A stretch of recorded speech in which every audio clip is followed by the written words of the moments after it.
कुछ ठीक ठाक है, जहां पर नहीं दिखे तो वहां पर ईवीएम खराब है, चुनाव आयोग सरकार बीजेपी के साथ मिला हुआ है, तब ये तमाम आरोप सामने आ जाते हैं। आजम खान जी जी मैडम, बिल्कुल नहीं, ऐसा नहीं है। लेकिन आप पूरी प्रक्रिया, एसआईआर प्रक्रिया को आपने देखा और पूरी चुनाव प्रक्रिया को आपने देखा। क्या आपको, एक आम इंसान को भी ये नहीं लग रहा है कि ये निष्पक्ष और ईमानदारी से प्रक्रिया जारी रखी जा रही है? किस तरह से आपने देखा मतदान के दिन मतदाता को सेंट्रल फोर्सेस लाठी चार्ज कर रही है, भगा रही है और वो कर रही है। और जो एक आईपीएस गए हुए उत्तर प्रदेश से अजय पाल शर्मा किस तरह से मतदाता को हड़का रहे हैं कि कायदे से इलाज कर देंगे। ये क्या एक प्रशासनिक अधिकारी की संवैधानिक भाषा हो सकती है क्या? तो जिस तरह से दुरुपयोग हुआ है ये पूरा देश और प्रदेश देख रहा है और आने वाले समय में 4 तारीख को यकीनन इसका जवाब मिलेगा। इतनी तमाम कोशिशों के बावजूद सेंट्रल फोर्सेस, चुनाव आयोग, तमाम लोगों के इस्तेमाल के बावजूद अगर बीजेपी हार जाती है तब बीजेपी क्या कहेगी? तब तो बीजेपी को लेकिन एग्जिट पोल तो जिता रहे हैं बीजेपी को।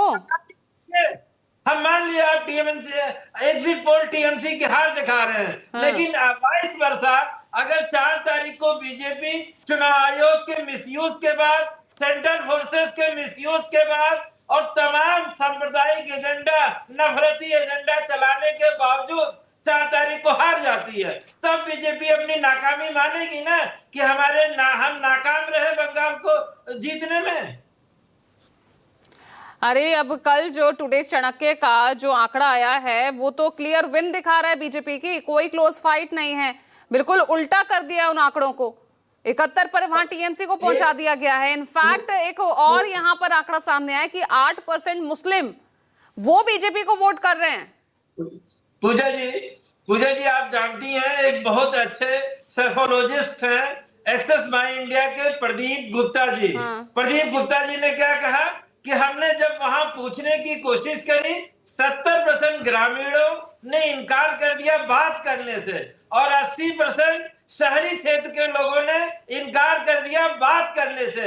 जब इतना बड़ा तबका एग्जिट पोल पे बात ही नहीं कर रहा है तो एग्जिट पोल आ कहां से रहा है? इसका मतलब एग्जिट पोल में सिर्फ और सिर्फ जो गोलमाल है वो आ रहा है। यानी जो एजेंसियां हैं भाजपा से ऐड ली हुई हैं, भाजपा के रहमो करम पे हैं तो भाजपा को जिता रही हैं। 2021 में भी जिता रही थी, 2024 में भी केंद्र में 400 की सरकार बनवा रही थी, आज 240 पे टिके हुए हैं। ये हमारे आरएलडी के साथी न गए होते, जेडीयू के साथी लेकिन न गए तब होते, यूपी में तो सब ठीक ठाक हुआ था ना, तब यूपी में तो सब ठीक ठाक हुआ था, तब तो कोई दिक्कत नहीं हुई थी यूपी में, ना जम्मू कश्मीर।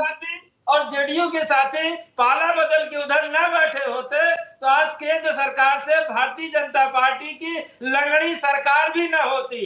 तो क्योंकि इन्हें मालूम था कि हम 2024 में हारने जा रहे हैं, इसलिए इन्होंने जेडीयू को तोड़ा और आरएलडी को हमसे तोड़ के ले गए। लेकिन राखी